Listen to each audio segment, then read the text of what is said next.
What's up, everybody? Welcome to Make Things Tiny. My name is Mick, and today is all about happiness. In today's video, I'm talking to Danny. Danny is the owner of the Tiny House of Happiness, a wonderful tiny house short-term rental based in the heart of Philadelphia. We're going to talk about mindfulness, tiny houses, happiness, and the question that I want you all to sort of hold on to today as you watch this conversation is, what is the connection between tiny houses and happiness? Can tiny houses make you happy?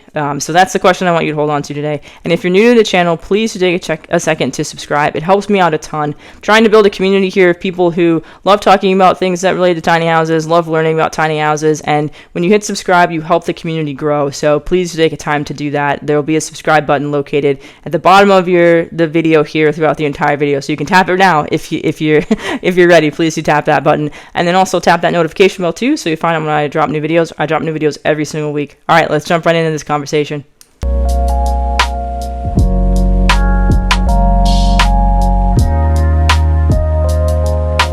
All right, so I'm here today with Danny. Danny is the owner of the Tiny House of Happiness. Danny, I'm so excited to have you on the channel today. Thank you so much for being here. Do you mind taking a second to just talk a little bit about yourself, what got you into tiny houses and sort of creating the Tiny House of Happiness? Yeah, absolutely. Well, first of all, just thank you so much for having me on your channel. Big fan and really looking forward to this conversation. So, sure, I'll give a little background about myself and kind of the steps that led up to the Tiny House of Happiness. So, I created this business about 2 years ago. So, we're just shy of 2 years, actually. We launched in the summer of 2022. And my background is in positive psychology, and that is the science of well-being. So I like to describe it as the study of people and organizations when they're at their best. And so really for the last 10 years or so, I've been fascinated by the intersection of positive psychology, the tiny house movement, and minimalism. And it's really those three things that have come together that kind of planted the seed for the Tiny House of Happiness. So I can just give a little, maybe short timeline of the steps and events that led up to that. Yeah, sure.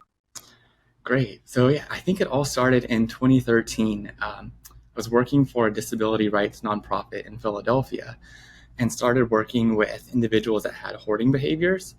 And through that experience, I quickly started to see that having a really strong attachment to our stuff can have unintended consequences and can really get in the way of our health and well-being.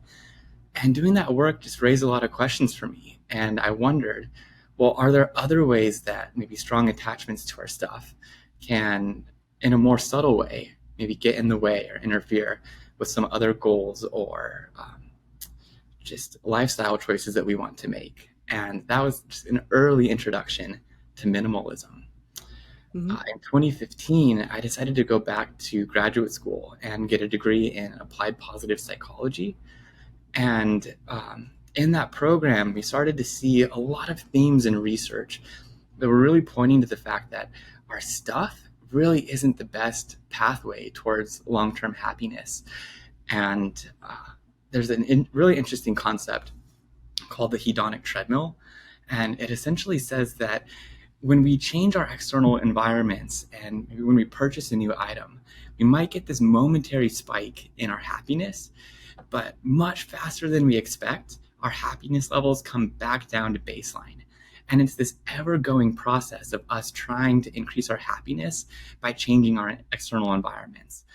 And what we're starting to find out in the research is that a much more sustainable pathway to well-being is connecting deeply with other people, and it's pursuing meaning and purpose in life, and it's creating just memorable experiences. And I would come to find out that those are things that the tiny house movement really supports and really promotes. Folks who are interested in tiny houses have this intuition that those are the things that create a meaningful and happy life. And the third thing I might share is that in 2016, I took a trip to Portland, Oregon, and got a chance to stay in a tiny house for the first time myself. And just that experience of enjoying the simplicity of the environment and feeling just the peace and the ease of a minimalist space, that's what really got me interested in learning more about tiny houses in the community. So over time, I'd say those three interests just continued to evolve and grow. And I wanted to create an experience that allowed people to experience the benefits of living with less, learn about the tiny house community and maybe take a step in experimenting with the lifestyle, and then also learn about the research in positive psychology so they knew the habits that they could practice to increase their well-being. And I decided to put those three things together, and that's what led to the tiny house of happiness. That makes sense. I mean, that's really incredible too. I think that you are kind of speaking to the fact that the tiny house industry and the movement, it doesn't really exist in isolation. So for, people that are sort of like just now learning about tiny houses, I think that there's a lot more like glitz and glamour around them. Like it's about like, they're more expensive now. Like it's about like having these like really high end, like modern experiences. But like the basis for the movement is really sort of gets its roots in minimalism, in downsizing, in trying to find more time for yourself, more time for your family, in sort of getting outside of the rat race. I know a lot of people that work from home really sort of like have jumped on the tiny house sort of like the bandwagon, if you will, because it gives you the opportunity to travel if you have a tiny house on wheels. So I think you're sort of like you sort of like brought all of the different pieces together that really do make up the entire movement on its own, which I think is really great too, just so that you got the chance to stay in one and just really experience it firsthand, like how it is very different than if you're living in like a 2,000 square foot space and you are kind of surrounded by stuff. And we do know that like our houses have actually gotten bigger, not smaller, over the past 10 to 15 years. We're acquiring more and more things, and it is a big part of our culture. Like most of our messages are around consuming things. They're not around slowing down and spending less. It's about buying more. We have these upticks in ads around buying things on discounts, and Black Friday I think on its own sort of speaks to the importance of consumerism and sort of like buying things in our culture. And you're right, it does sort of give you like a temporary spike. But when we're talking about like true happiness, internally, which I think so many of us are seeking out now with like self-help books, and we're trying to listen to podcasts to learn more about like how can we find happiness. I think that we do have to sort of think about taking a step back and shifting away from what we're doing right now, which isn't working, which is why so many of us are sort of like craving something different. So I think that makes complete sense. Yeah, I love that reflection. It's so true. Couldn't have said it any Yeah. better myself. We've inherited these messages from our society, our culture, that more is Hmm. better. And what's exciting to me is we're waking up to the fact that that isn't always true. And there's actually Hmm. a much more sustainable way to increase our well-being. So, yeah. Yeah. I know that mindfulness is a big part of the tiny house of happiness. Like I know it's important to you, and it's a sort of important piece to the whole puzzle of what you're doing with your tiny house rental. Can you talk a little bit about what mindfulness is for those watching that have no idea what that term is? I know it's a very popular term. It is kind of a buzzword, but oftentimes those words aren't given like proper definition and clarification. Do you mind, just telling us what it is? Yeah, absolutely. Thanks for the question. And you're right. So mindfulness can be defined in a lot of different ways. If you Google it, you'll see lots of different definitions. But the way that I like to think of mindfulness is that it's a way of being fully present to our moment to moment experience that really Mm-hmm. embodies an attitude of openness, of curiosity, and acceptance. So, what do I mean by that? It's really about dropping into the present moment Mm-hmm. and um, yeah, not being caught up in thinking about the future, not ruminating about the past. It's really showing up fully for this experience that we're having right now and like learning to live in that space of the present moment. I Mm-hmm. think the other thing about it too is it's not evaluating the experience that we're having.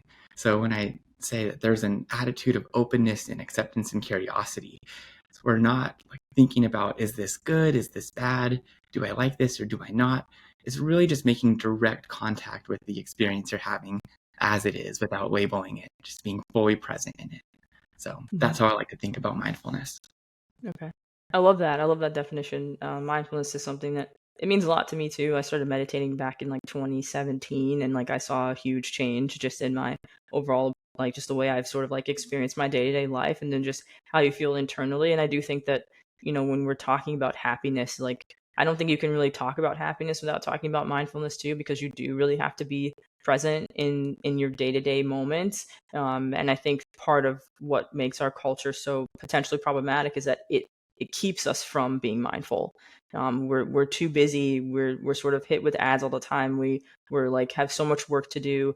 Phones and technology sort of take up a lot of our headspace too. And so I think that you did like you really like sort of like do like a great job of sort of like defining what it means to just sort of like take a step back and be really, really present. So I appreciate you defining that. That's really helpful. Oh, thank you. Yeah. Yeah.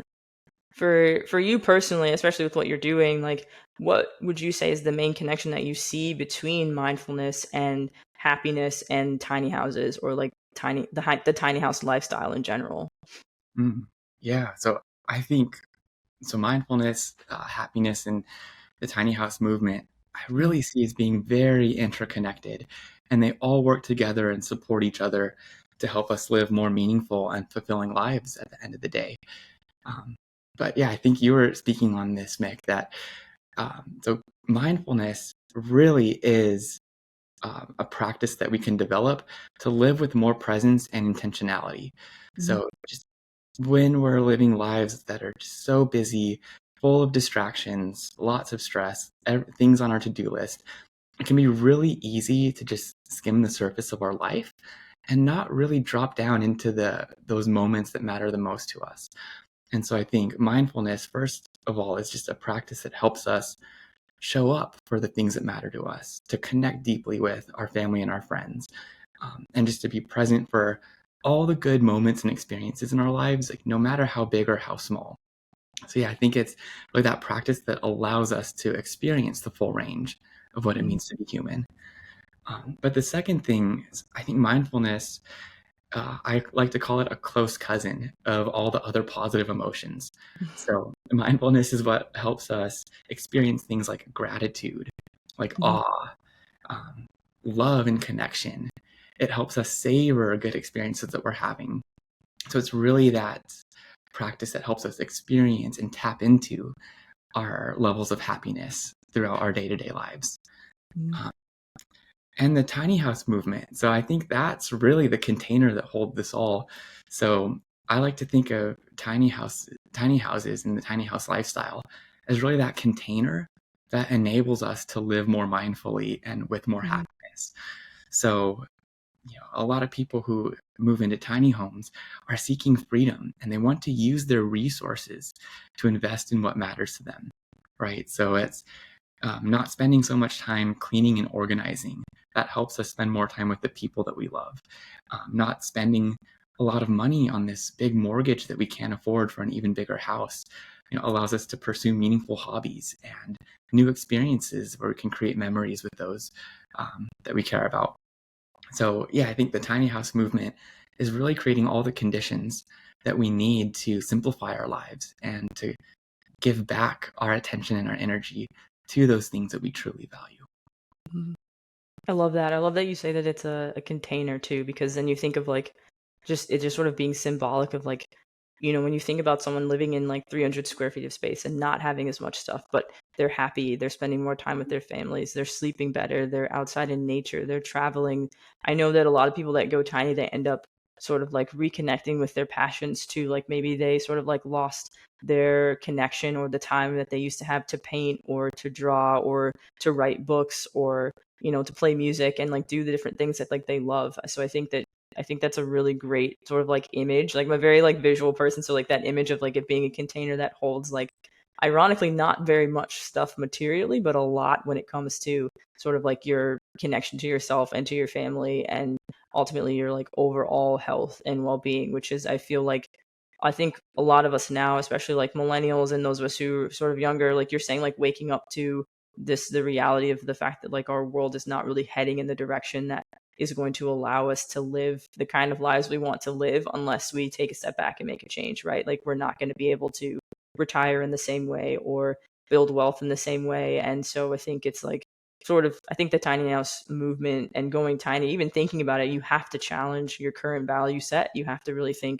what really matters to me. And I don't think you can truly experience gratitude that lasts for a long period of time if you don't change something in your life or at least take stock of what's going on in your life. At least that's how I've experienced it personally. I don't think I was very grateful 10 or 15 years ago. I had to change my mindset first.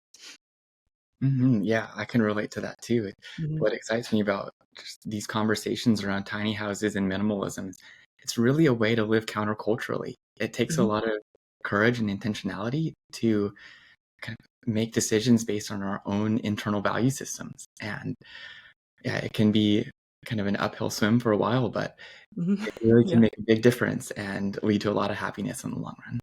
Yeah, that's true.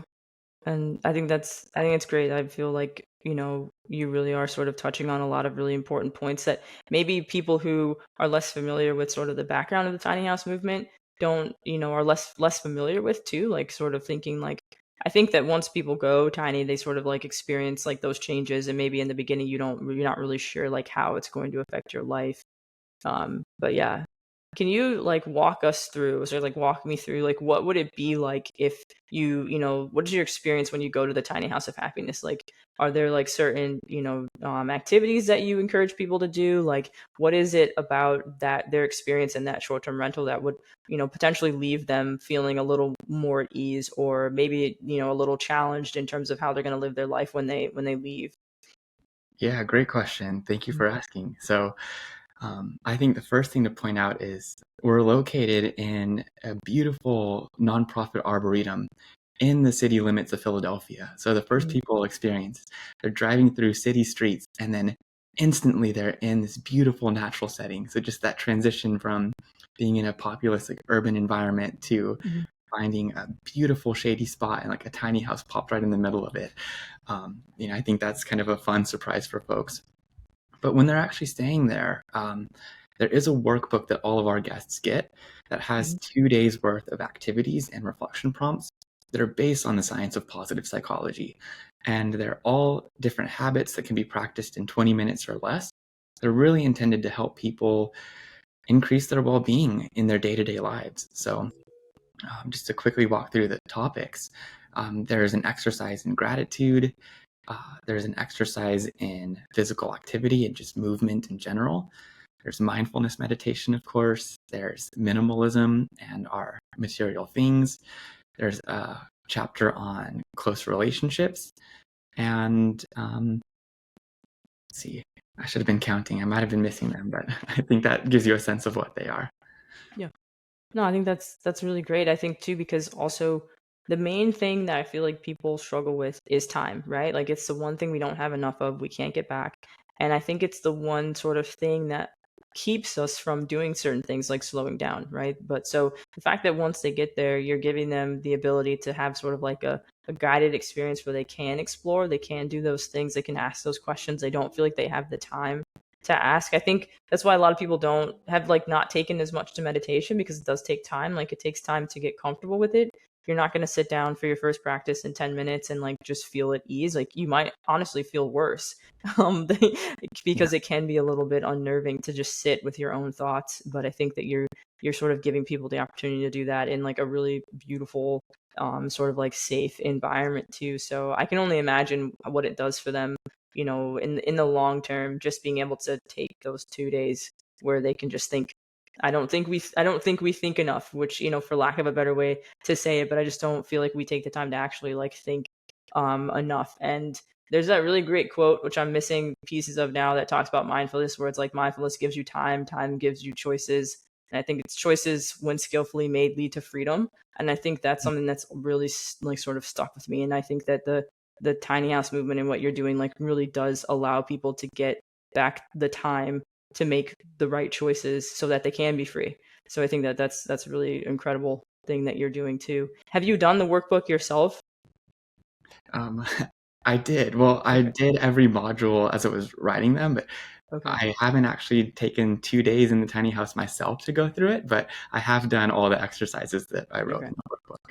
That's cool. I think Yeah. that's great. And I think that, we are seeking out more like, retreats where we can go and, be still. I think we are trying to find that. So I think that it's really cool that you've managed to build something like that in like an urban space in particular.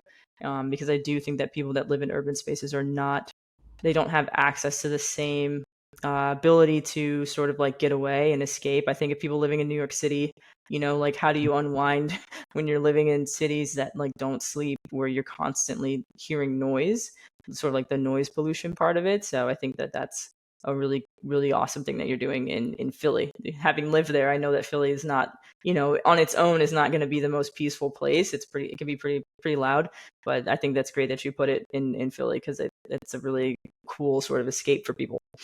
Oh, thanks, Nick. Yeah. Yeah. So one kind of quick reflection on that, if that's all right, Sure. is that was a very intentional choice on my part, and Mhm.